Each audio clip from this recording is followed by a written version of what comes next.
All right, today we are talking about 10 money lessons that I wish I would have learned when I was young. Do you wish you would have learned that? I probably still need to learn some of these money lessons. Yeah, I mean, we're all work in progress, right? Right. So yeah, comes from an article that I did not write, but I want to go through those. He's got a lot of good points here. If you are young, if you're old, if you have a young child, I think there's going to be a lot of value here. Young child or maybe like a college-age kid, high school, not college? a 3-year-old, not quite there yet. We'll do another podcast episode for the 3-year-olds. Yeah, let's dive in. So number one on this list is inflation. And I think understanding inflation is something that's pretty important. It's really timely right now. Mm-hmm. Yeah, you did a really good interview with Chuck Bentley. Mm-hmm. I think I was on that too, right? Yeah, so we did a podcast, I don't know, maybe 10, 15 podcasts ago with him talking about inflation. That was kind of before we started seeing inflation, which is funny to go listen to that now because inflation rates are currently 6.8% is, I think, the latest CPI, Consumer Price Index inflation numbers that I've heard. And that's a lot. So yeah, so the gist of it is like inflation in the U.S. is normally around 2 to 3%, but now it's spiking up. And that just means that our money is being eroded. The spending power of our money is so it means disappearing. It's value at less. Yeah, so this is the whole idea of, being able to buy a 15-cent burger at McDonald's in the 50s, and now it's a lot more. So is this compared to prices outside the U.S., or what is it compared to? The 6.8? Yeah. I think it's year over year. So go back a year from now. And everything costs 6.8% less? More. Well, a year ago, 8% yes, less. exactly. Okay, sorry. Exactly. So the point is that over the last year, things have gone up about 6.8%, which normally it's 2 to 3%. So, jeez Louise, that feels like a lot. So it is a lot, and especially if it just continues to increase, And that's why it's important, because if you have money sitting under your mattress for the last year, you have lost 6.8% of your spending power from that. And so it's 6.8% less valuable than it was a year ago. So why do you wish you would have learned about this when you were younger? How would that have helped you? Well, I think in general, just understanding, because a lot of people are learning about it now that it's going up. Mm-hmm. But in general, we just want to be aware that when we have money sitting in cash, that we're losing value on it. And then with savings rates right now being terrible at about 0.5%, even if you're getting 0.5% on that, if inflation is 6.8%, then you're still going backwards by 6.3%. So that money in a savings account is just being eroded away. Well, and even in a normal year, you're still going down. Yeah, even in a normal year, but especially now, it's really amplified. Right. And so that's why just being focused on, if you have extra cash laying around, to get it invested in something that is outpacing inflation. So if you're trying to, if you're trying to save for retirement or something, you don't want to be doing that in a savings account because you'll be going backwards. You're not going forward. Whereas if you can get something in a good S&P 500 index fund or something that can keep pace with inflation rates, or at least in that direction, it's going to be really valuable. Another tool we use is Fundrise, which is some crowdfunded real estate. Acorns is another. There's a lot of different tools we use, and we go into a lot more of this and how to get started investing in our 10X investing course. So check that out if you are interested. But point is, we want to be in a position where we're not having all of our money eroded away by inflation. Gotcha. So that's number one. Number two, good debt versus bad debt. Okay. Personally, we don't have any debt, so I don't really like any debt. So it's all good debt for us. No, it's none. We have none. Sure. Whatever. Good debt is no debt. Yeah. So anyway, there's a lot of people who will define bad debt as maybe credit cards, maybe payday loans, something like that. And good debt being maybe a mortgage or, real estate investing where you're leveraging it to earn more. And there's some mathematical advantages there, and some people crushing it with real estate. Using because our accountant was mad at us when we paid off our house, right? Yeah. I mean, and that's a whole nother thing we can get into. Because there's tax advantages and all that kind of stuff. Like mathematically, it wasn't the best move for us to pay off our house, but it's not a math problem, for us. And then he was also like, have more kids. And we were like, nah. Says the single guy with no kids. Anyway.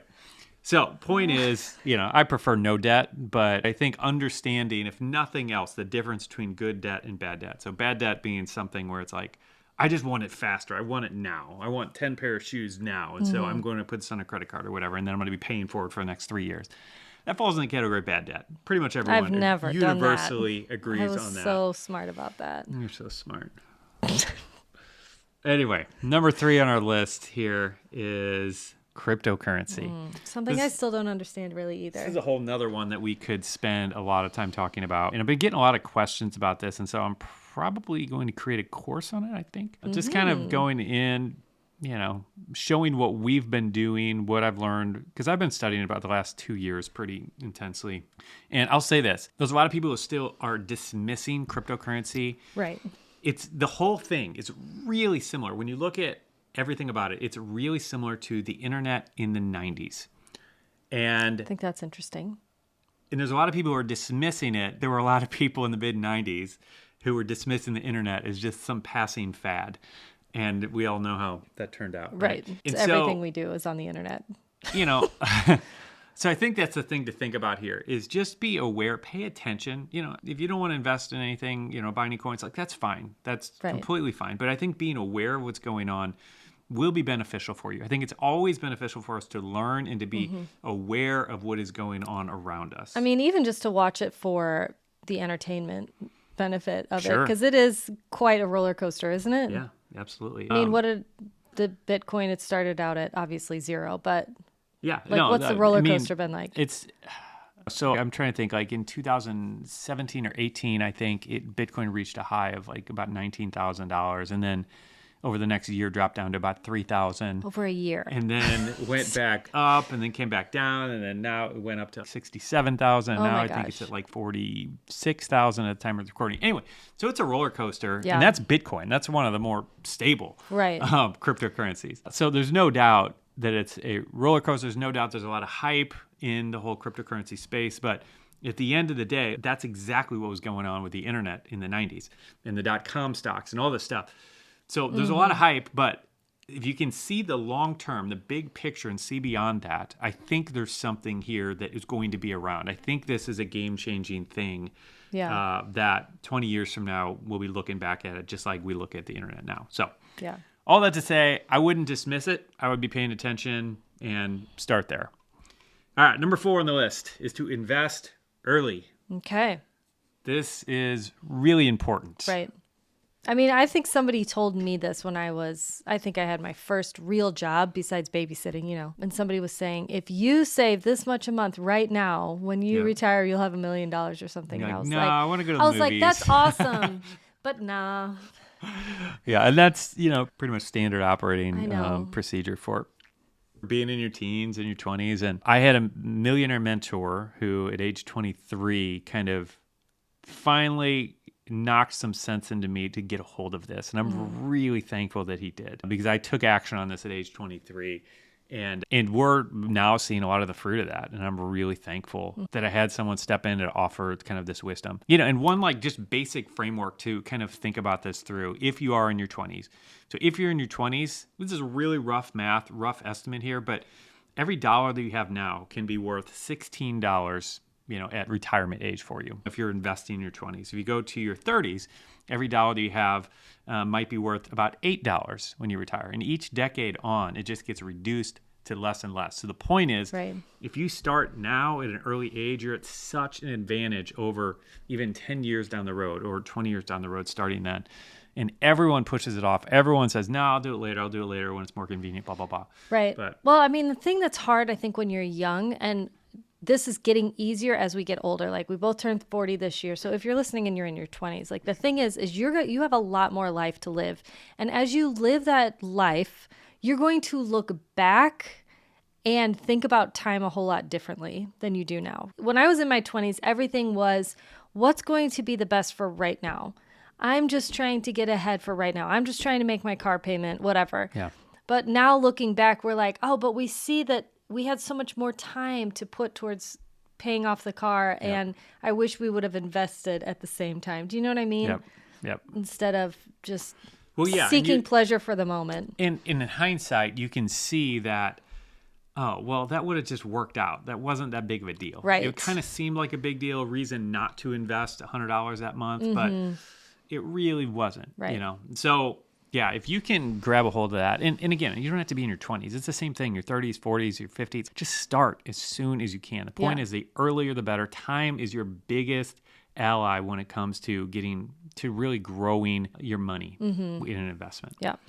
So with all that out of the way, let's go to number 5. Number 5, your money mindset. Mm-hmm. This is so powerful. This is really important. And I think the thing about it is that most of us don't realize that we have all these beliefs that we've accepted based off of our parents and their situation, just how we were raised, the community that we were in. Right. Like, we have all developed beliefs about money and really about a lot of different things. And they all have come from all these external factors. And the thing is we don't even realize that we're operating with these mindsets and with these beliefs because it's just how we've always done. Mm-hmm. To be able to step outside of that and to actually evaluate those beliefs and question them and to consider new ones, it's really, really powerful. It's game-changing. This is one of the most important things about improving your financial life and your financial health. And so one little example for me, I grew up just believing that everyone has a car payment. Like, you just always have a car payment. Like, I the same for me. You're middle class, you just always have a car payment. That's the way it's going to be. And so, what you do, you go get your car payment, get your car, you drive it for the next 3 or 4 years. Hopefully it doesn't blow up before then. And then you trade it in on the next one. You just keep this cycle going over and over again. So you are always putting out $200, $300, $400 a month towards a car payment. Mm-hmm. Once we broke out of that and got our first car paid off and didn't go trade it in, but had an extra $200 or $300 every month, I'm like, this is amazing. Like, the car is still there. It hasn't blown up. Like, why wouldn't we continue doing this? And we can just put that in a savings account and start saving up for our next car and then buy our next car with cash. Yep. And that's what we did. Mm-hmm. Then we bought the next car with cash. And we bought the last, 3 or 4 cars with cash. Mm-hmm. But had we continued under that with that same mindset that we had before, that same belief system that you always have a car payment, we would have never done that. Yeah. And we'd still have a car loan, Right. So how do you think people can get out of that mindset? Well, I think listening to an awesome podcast like this one is a great start. But I think that the point is getting around people, getting people in your head who are thinking about it differently than you. Mm-hmm. So not the normal voices of your 5 friends or whatever. A lot of people have said this a lot of different ways, but you become the people that you spend the most time with. Right. And so your friends, your circle of friends, like, you become them. Mm-hmm. And so if you want to change who you become, adjust who you're spending the most time with. That doesn't mean throw all your friends to the curb, but what you can do is you can listen to podcasts or you can read books from people who are so brilliant and so smart about all these different topics. And that's why reading is one of my absolute favorite things. I think it's like one of the greatest bargains and steals on earth is that you can find the best people in the entire world at a given thing, and you can learn from them. You can get their entire life's work for $15. Right. Yeah. Like, it's amazing. It's absolutely amazing. Because, we were talking about this. It's like the book that we're writing, I think we're probably writing a book. Our book's coming out April 26th. 26th. Get your wallets ready.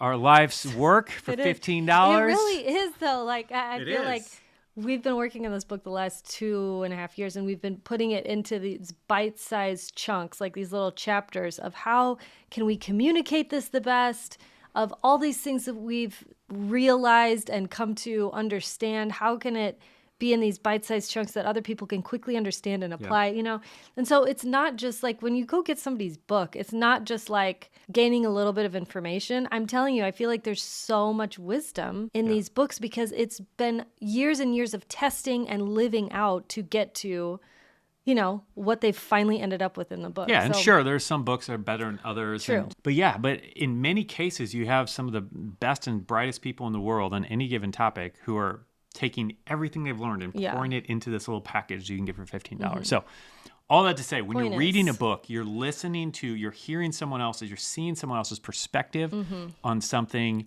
and you have the opportunity to allow that to affect your thinking, your mindset. Of course, the Bible, the Word of God, allowing that to shape your beliefs rather than your past, rather than your failures, rather than all these different things. But those are a few ways that, you can really start changing your money mindset. Yeah. All right. Number 6. Ask questions about money because money is not taboo. It should not be taboo. Yeah. I mean, we've been talking about this a lot recently. It's because you've said people don't like talking about money. It's just such a funny thing, though. Here we are making a living out of trying to help people learn about money. Talking about money. Here we are. I think this was true for me. I mean, I remember back before we got married, and I was just so embarrassed because I thought I should know everything about money, but I really didn't. Yeah. And so I got myself into a bad position, and I didn't even know how to ask for help at that point. because I was embarrassed because I thought the whole topic was taboo. But and there's so many families that don't talk about money. Yeah. And they even say, we don't talk about money in this household. That's really common. Yeah. And it's honestly, it's a tragedy. It is a tragedy because as kids grow up, we're figuring this out on our own, and it doesn't need to be that way. Yeah, and it's so much harder. When I think about learning something new, I look at my children, and this is how it is all through their childhood and even beyond. I think even as adults, this is the pattern that we go through.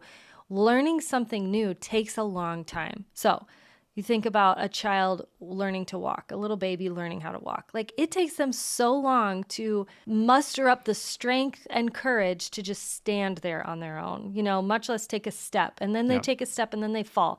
And then, so they get up and they do it again. They're not bothered by the fact that they keep failing over and over again. Mm-hmm. And they're not embarrassed that they tried to take a step and it made them fall.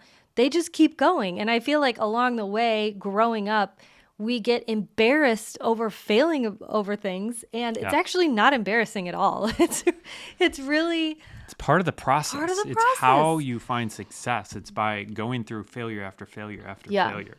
And we have to do it. We have to go through it. Anyway, this is just one of those things to me, but especially in a home, talk to your kids. Money if you have should kids, not be taboo. Yeah, it should be something that you're talking about regularly, because the fact of the matter is we're all using money.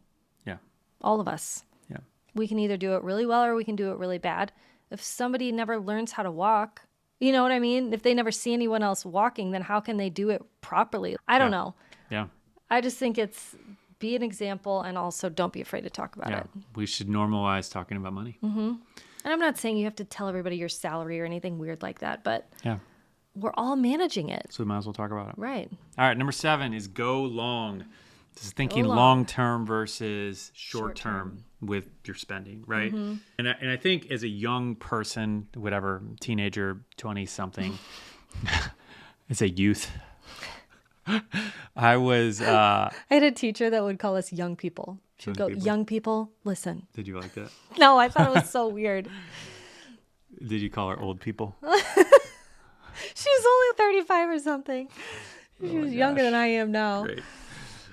Yeah, I struggled just like a lot of us did or do, just thinking long term about everything, because it's so easy to... Yeah, me too. Yeah, I mean, you're talking about, should I open a Roth IRA or go to the movies or buy the new Starbucks. iPhone? Yeah.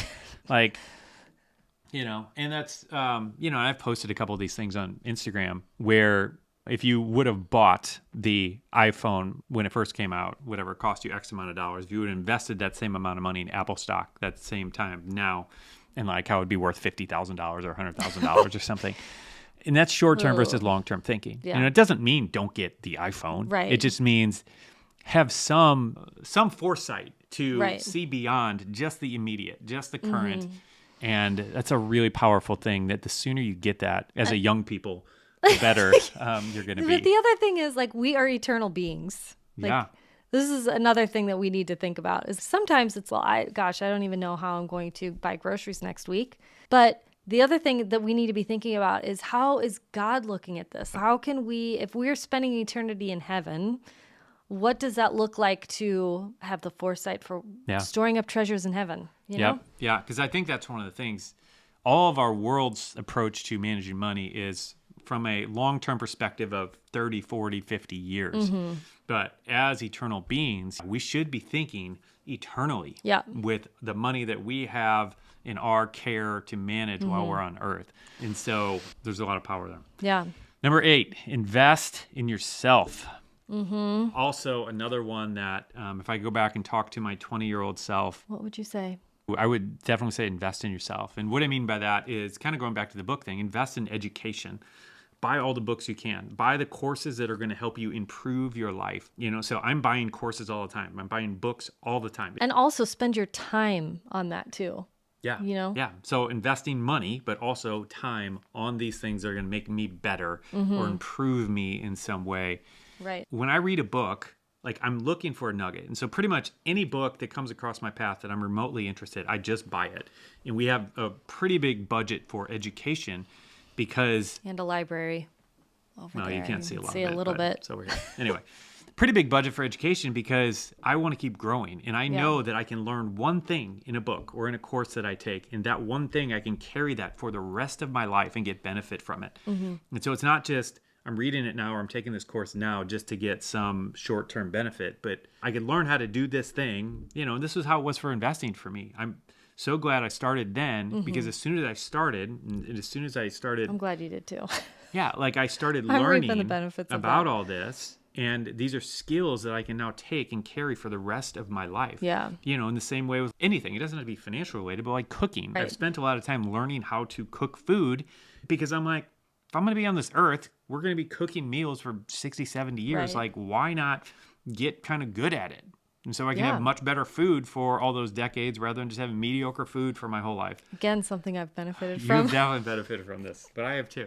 But anyway, my point is you can learn something and carry that with you for the rest of your life. And that just gets me really excited. Mm-hmm. So anyway, invest in yourself. Number 9, buying secondhand items. Okay. All right. So coming back to the mindset thing we were just talking about, I had a mindset of secondhand. That's just for poor people. Poor people buy secondhand. I don't buy secondhand. I mean, I almost had some pride about it where it's like, I don't want someone's hand-me-downs. But then it became cool to buy to go to thrift stores. Then it became cool to thrift. But I'm not even talking about thrift stores. Like just using eBay and using Facebook Marketplace or any of these other apps where you can buy something used. Like when I'm buying something now, I'm always asking this question, can I just buy this used? It's like, all right, these microphones, can I find these used? Whatever the thing is. Anyway, if I'm going to buy something new, and it doesn't make sense for everything, but why not look to see if I can possibly get it used and save a whole bunch of money, I've been doing that with the kids. I really like the little hunter boots for my kids. I just think they're so cute. And they love them. It's easy for them to put them on and everything. Yeah, and they're probably like $60 or $70 new. Yeah. And you probably buy them and for I do have 3 on eBay. pair that I've passed down to the kids. But once those run out, I'm buying them on eBay and it's great. And there's certainly some clothing items that I'm not going to buy used under any circumstances. But the point is there are a lot of things where... He's talking about underwear. Yeah, got it. There's a lot of things where it just makes a little bit of sense. Can you imagine, though? Do you think anybody's selling that stuff? Let's go on eBay. Underwear? Should we do it right now? Yeah, let's do it right now. Let's go see if anybody's Let's selling used underwear on eBay. All right, we're going to take you for a journey here. I know you can't see the screen, but let me say. Underwear. Oh, my gosh. Oh, well, we found some things that maybe we shouldn't have seen. All right, so I encourage you not to do this search on eBay. Oh, my gosh. It is not. It's not what you think, guys. This is not the search you want to do on eBay. Underwear. We'll just leave it there. Anyway, that's a very crazy tangent. Oh, man. All right. Oh. All right, number 10 on this list. Let's just keep moving. Let's just keep moving on. Okay. All right, number 10 on the list is to plan your retirement now. And similar to getting investing early, I don't feel like this is completely different. But I will say this, like, I just, as a young person, young people, as we were saying, I don't know, retirement just seems so infinitely far away that it seems like you have forever. Like investing was a little bit more interesting to me, but retirement just seems so far away. What's the point? That's for old people. Like I remember thinking that, Now here you are. Yeah. 40 years old. But it's the same. It's the same point. The same point of time is your greatest ally. Mm-hmm. And so honestly, there's so many of these calculations where you can see somebody who's age 20 to 25 who will invest, $2,000 in their Roth IRA for 5 years and not do a single thing after that. And then you'll take somebody who's 35 and who will invest $2,000 per year all the way up to retirement age. And then the 20-year-old comes out ahead. Like calculations like that. I don't have the exact numbers, but the point is that type of thing, like time is the factor. Time is the number one thing. And that's why if you are young, like heed this wisdom, heed this young advice. People, listen. Listen, young people, do this.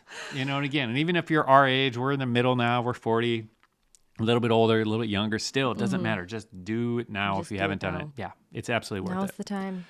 All right, so those are the 10. We'll put a link to this article if you want to check it out and read more of it down below in the description and stuff.